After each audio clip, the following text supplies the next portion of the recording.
আসসালামু আলাইকুম ওয়া রাহমাতুল্লাহ। হযরত আবু হুরায়রা রাদিয়াল্লাহু তাআলা আনহু থেকে বর্ণিত, রাসূলুল্লাহ সাল্লাল্লাহু আলাইহি ওয়াসাল্লাম ইরশাদ করেছেন, আল্লাহ পাকের আরশের সম্মুখে একটি নূরের স্তম্ভ রয়েছে। যখন কোনো ব্যক্তি দুনিয়াতে বলে লা ইলাহা ইল্লাল্লাহ, তখন আপনা আপনি সেই নূরের স্তম্ভটি কাঁপতে থাকে। তখন আল্লাহ পাক বলেন, হে স্তম্ভ, চুপ করো, তুমি কেঁপো না। তখন স্তম্ভটি আল্লাহর কাছে আরজ করবে, হে আল্লাহ, যে পর্যন্ত তুমি কালেমা পাঠকারীকে মাফ না করবে সেই পর্যন্ত আমি চুপ করব না। তখন মাবুদের পক্ষ থেকে হুকুম আসবে, আমি তাকে মাফ করে দিলাম। এই কথাটি শোনা মাত্রই স্তম্ভটি তার কম্পন থামিয়ে চুপ হয়ে যাবে। এই পবিত্র কালিমা সম্পর্কে আল্লাহ তাআলা কুরআনুল কারীমে ইরশাদ করেন, কালেমা তৈয়বার উদাহরণস্বরূপ যেমন একটি পবিত্র বৃক্ষ যার শিকড় জমিনের সঙ্গে সংযুক্ত আর উহার শাখা আকাশের দিকে, তদ্রূপ কালেমা তৈয়বা দুনিয়াতে আর উহার নূরের শাখাটি স্তম্ভস্বরূপ সপ্ত আকাশের উপর। সুবহানাল্লাহ। হাদিসে এসেছে, যখনই কালেমা তৈয়বা 3 বার পাঠ করা হয়, লা ইলাহা ইল্লাল্লাহ, তখন সাথে সাথে সে কালেমা প্রবল গতিতে আকাশের দিকে ধাবমান হয়। তখন ওই বাক্যটাকে বলা হয় থেমে যাও। তখন সে বাক্যটি প্রবল কম্পনে আরশে মুআল্লামার দিকে ছুটতে থাকে। আল্লাহ পাক রব্বুল আলামিনের কাছে আরজ করে, হে আল্লাহ, আপনি সে ব্যক্তিকে ক্ষমা করে দিন যে একবার আমার নাম নিয়েছে। তখন আল্লাহ পাক বলেন যে যখনই লা ইলাহা ইল্লাল্লাহ পাঠ করবে, আমি আল্লাহ তার জন্য সাক্ষী হয়ে যাব, আমি তাকে ক্ষমা করে দিব।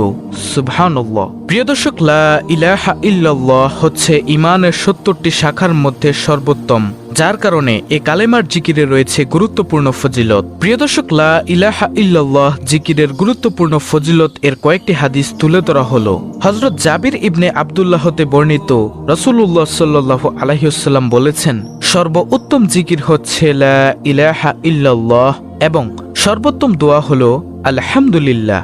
সুবহানাল্লাহ। হাদিসটি রয়েছে তিরমিজি শরীফে। তারপর হযরত মুয়াজ রাদিয়াল্লাহু আনহু হতে বর্ণিত, রাসূলুল্লাহ সাল্লাল্লাহু আলাইহি ওয়াসাল্লাম বলেছেন, যে ব্যক্তি খালেস অন্তরে একনিষ্ঠতার সঙ্গে লা ইলাহা ইল্লাল্লাহ বলবে, সে জান্নাতে প্রবেশ করবে। সুবহানাল্লাহ। মুসনাদে আহমদ, তিরমিজি, ইবনে মাজাহ, নাসাই, ইবনে হিব্বান শরীফের হাদিস। তারপর অন্য হাদিসে হযরত ইতবান বিন মালিক রাদিয়াল্লাহু আনহু হতে বর্ণিত, রাসূলুল্লাহ সাল্লাল্লাহু আলাইহি ওয়াসাল্লাম বলেছেন, যে ব্যক্তি একমাত্র আল্লাহকে সন্তুষ্ট করার জন্য লা ইলাহা ইল্লাল্লাহ বলবে, কিয়ামতের দিন সে এমন ভাবে উপস্থিত হবে যে তার উপর জাহান্নাম হারাম হয়ে গেছে। সুবহানাল্লাহ। অর্থাৎ তার কোনো টেনশনই থাকবে না। আল্লাহু আকবার।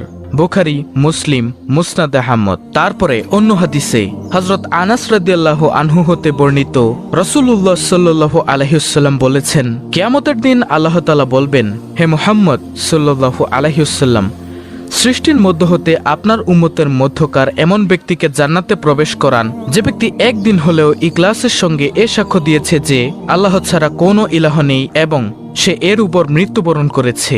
মুসনাদ আহমদ। প্রিয় দর্শক, আমরা দেখতেই পেলাম যে লা ইলাহা ইল্লাল্লাহ জিকিরের কত ফজিলত। এছাড়াও আরো কিছু ফজিলত আপনাদের সামনে তুলে ধরা হলো। হায়াতুল কুলুব নামক কিতাবে বর্ণিত আছে, একদিন আল্লাহ পাক নবী করিম সাল্লাল্লাহু আলাইহি ওয়াসাল্লামকে সংবাদ দিলেন যে, হে নবী, আপনার অমুক আনসার সাহাবীর মৃত্যু আগত প্রায়। এ সংবাদ শ্রবণ মাত্র নবী করিম সাল্লাল্লাহু আলাইহি ওয়াসাল্লাম অস্থির হয়ে সেখানে যে দেখতে পান যে বাস্তবেই তার মৃত্যু উপস্থিত হয়েছে। তখন নবী করিম সাল্লাল্লাহু আলাইহি ওয়াসাল্লাম উক্ত সাহাবীকে বললেন, পড়ো কালেমা লা ইলাহা ইল্লাল্লাহ মুহাম্মাদুর রাসূলুল্লাহ সাল্লাল্লাহু আলাইহি ওয়াসাল্লাম। সাহাবী বারবার চেষ্টা করার পরেও পড়তে পারলেন না।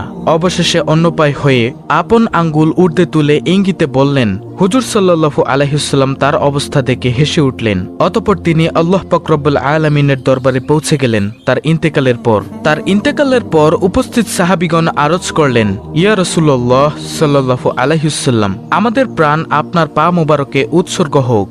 আনসারীর এই করুণ মৃত্যুতে আপনার হাসার কারণ কি জানতে পারি? তখন হুজুর পাক সাল্লাল্লাহু আলাইহি ওয়াসাল্লাম বললেন, আমি যখন তাকে কালেমা শরীফ পাঠ করতে বলেছিলাম তখন সে আপন মুখে কালেমা শরীফ পাঠ করে উপস্থিত লোকগণকে সাক্ষী রাখতে না পারায় তার আঙ্গুল দ্বারা ইশারা করে আকাশের মালিক আল্লাহকে তার সাক্ষী করে রাখলেন। সুবহানাল্লাহ। যখন সে আকাশের দিকে আপন আঙ্গুলি উত্তোলন করল, তখনই আল্লাহ পাকের পক্ষ হতে সংবাদ হয়ে গেল, হে আমার ফেরেশতারা, তোমরা দেখো, যখন আমার বান্দার মুখ বন্ধ হয়ে গেল তখন সে আপন মুখে কালিমা শরীফ পড়ে কাউকে সাক্ষী করতে না পেরে সে আমার প্রতি দৃষ্টি করে আপন আঙ্গুলি দ্বারা আমাকে তার কালেমার সাক্ষী করে রাখলো। হে ফেরেশতারা, আমিও তোমাদেরকে সাক্ষী করে রাখলাম যে আমি আমার বান্দাকে মাফ করে দিলাম। সুবহানাল্লাহ। তখন হুজুর সাল্লাল্লাহু আলাইহি ওয়াসাল্লাম বললেন, হে আমার সাহাবাগণ, আনসারের এহেন অবস্থা দেখে আমি হেসেছিলাম, কারণ কত সৌভাগ্যবান এই সাহাবী যে তার নিজের কালেমার সাক্ষী পৃথিবীর কোনো মানুষ নয় বরং খুদ এই কালেমার হকদার আরশের মালিক আল্লাহ পাক রব্বুল আলামিনকে করে গিয়েছেন। সুবহানাল্লাহ। আবু সাঈদ খুদরি রাদিয়াল্লাহু তাআলা আনহু নবী করিম সাল্লাল্লাহু আলাইহি ওয়াসাল্লাম হতে বর্ণনা করেন, একদিন হযরত মুসা আলাইহিস সালাম আল্লাহ পাকের কাছে মোনাজাত করে বললেন, হে আমার মাবুদ, আমাকে এরূপ একটি কালেমা বা ইসমে আজম শিক্ষা দিন, যখন আপনাকে ডাকতে পারি তখন যেন কালেমার দ্বারাই ডাকতে পারি। তখন আল্লাহ পাক ইরশাদ করেন, হে মুসা, বলো তুমি লা ইলাহা ইল্লাল্লাহ এবং ইহার দ্বারাই আমাকে ডাকো। ইহা শুনে হযরত মুসা আলাইহিস সালাম দ্বিতীয়বার আরজ করলেন, হে বারে খোদা, লা ইলাহা ইল্লাল্লাহ এরূপ একটি সাধারণ কালেমা যা সমস্ত লোকেরাই বলে থাকে, এর মধ্যে আমার কি বৈশিষ্ট্য আছে? হে খোদা, আমি তো এমন একটি কালেমা চাইতেছি যা আমি ব্যতীত অন্য কেহ না জানে।